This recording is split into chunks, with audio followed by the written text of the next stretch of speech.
Sejarah jalur tram lintas Jakarta.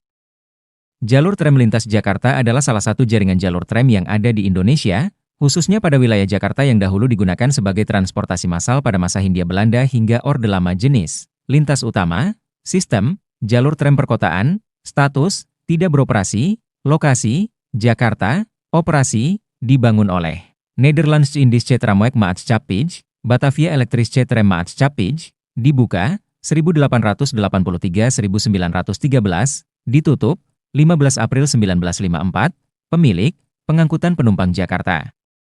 Operator, Bataviasche Verkeersmaatschappij, karakteristik lintas, lintas datar, depo, Kramat, Cikini, Pasar Ikan, Matraman, data teknis, lebar sepur, 1188 mm, 3 FT 102532 in, kecepatan operasi, 15 km per jam sampai dengan 40 km per jam. Sejarah tram Batavia berawal dari sebuah tram kuda yang dioperasikan oleh Bataviasche Tramweg Maatschappij, BTM.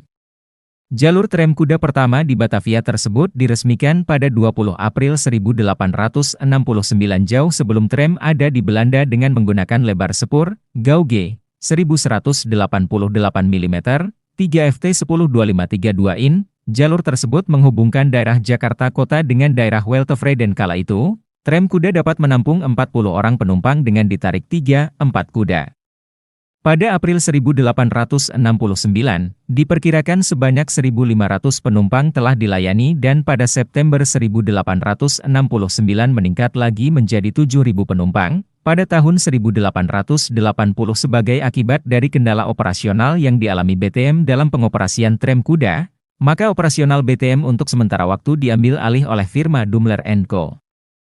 Selang 2 tahun kemudian atau tepatnya pada 19 September 1881, Bataviasche Tramweg Maatschappij, BTM, resmi berganti nama menjadi Nederlandse-Indische Tramweg Maatschappij, NITM, dan mengambil alih layanan tram di Batavia yang sebelumnya dikelola oleh firma Daimler & Co.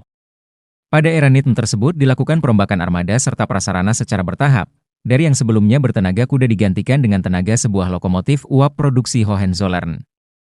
Lokomotif uap pertamanya dibeli dengan biaya sebesar 8.800, dan proses peralihan armada ini selesai pada tahun 1884. Sementara itu, layanan tram kuda mulai ditutup pada tanggal 12 Juni 1882.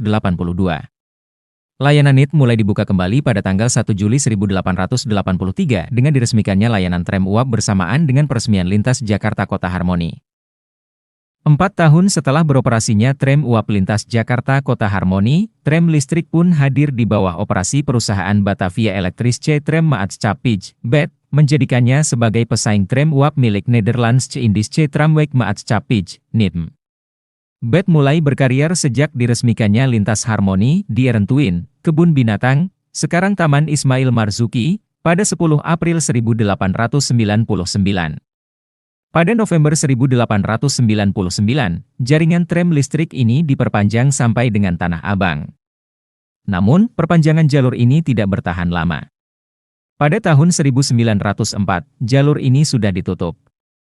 Pada tahun 1900, BET memperpanjang jaringan tramnya hingga menjangkau wilayah Jembatan Merah, Tanah Tinggi, dan Gunung Sahari dengan melintasi Sungai Ciliwung. Semakin bertambahnya tahun, BET terus melakukan ekspansi jaringan tramnya.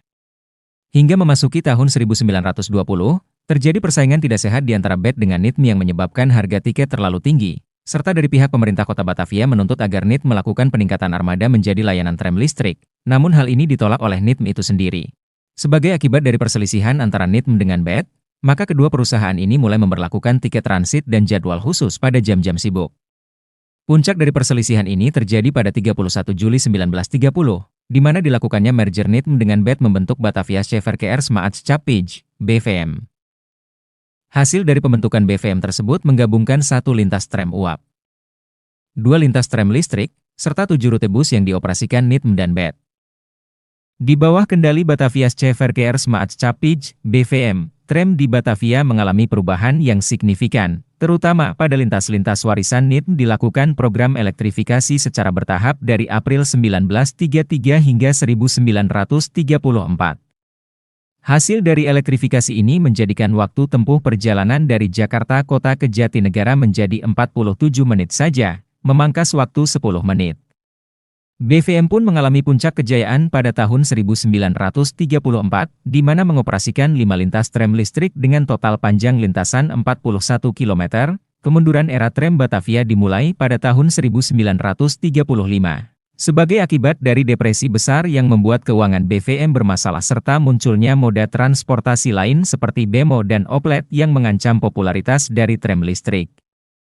Sebagai akibat dari kendala keuangan tersebut, layanan bus BVM ditutup dan perusahaan hanya akan berfokus kepada layanan tram listrik saja. Layanan bus BVM pun baru dibuka kembali pada tahun 1941.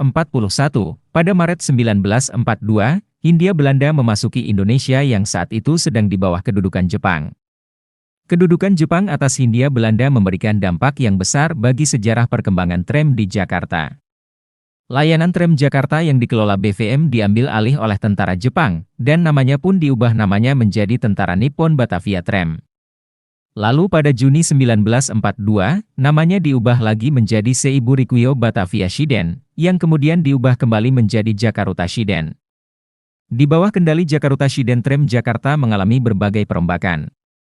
Seperti dihapuskannya sistem kelas, dipecatnya para pekerja BVM yang merupakan warga Belanda, dilakukannya periasan simbol-simbol Jepang pada badi tram, dan dibangunnya jalur ganda, double track, pada lintas Gunung Sahari sampai dengan Pal Putih. Setelah proklamasi kemerdekaan Indonesia dikumandangkan, pada 13 Oktober 1945 terjadi pengambil alihan perusahaan Jakarta Shiden ke pihak Indonesia, serta mengubah namanya menjadi Tram Jakarta Kota yang pada tahun 1957 dinasionalisasi menjadi Pengangkutan Penumpang Jakarta, PPD. Walaupun diambil alih, PPD hanya mengoperasikan tram tersebut selama beberapa waktu saja dan akhirnya dihapus karena dianggap tidak cocok dengan tata ruang kota besar. Banyak dari jalur-jalur tram yang sudah tidak terpakai ini kemudian ditimbun oleh aspal. Perlahan waktu, rel-rel tram tersebut mulai muncul kembali ke permukaan tanah dan dapat dilihat kembali, seperti contohnya jalur tram di area Glodok. Terdapat pula sebuah potongan jalur tram yang muncul di area Museum Fathahillah. Dan potongan rel tersebut sudah dijadikan sebuah monumen oleh pemerintah Provinsi DKI Jakarta pada tahun 2013. Jalur tram dibagi menjadi 3 kelas yaitu kelas 1, kelas 2 dan kelas 3. Kelas terakhir ini ditujukan bagi penduduk pribumi yang umumnya cuma berbentuk seperti bak terbuka atau disebut pikolan wagen. Fasilitas ini dipergunakan untuk mengangkut ikan, sayuran, buah-buahan dan sejenisnya. Rata-rata penumpang biasanya terdiri dari kelas 1 sebanyak 15%, sedangkan sisanya untuk kelas 2 dan 3. Dalam budaya populer, dalam film Asrama Dara, 1958, tram lintas Jakarta menjadi latar dalam lagu, Di Tram dan Bus Kota, yang dibawakan oleh Aminah Cendrakasih.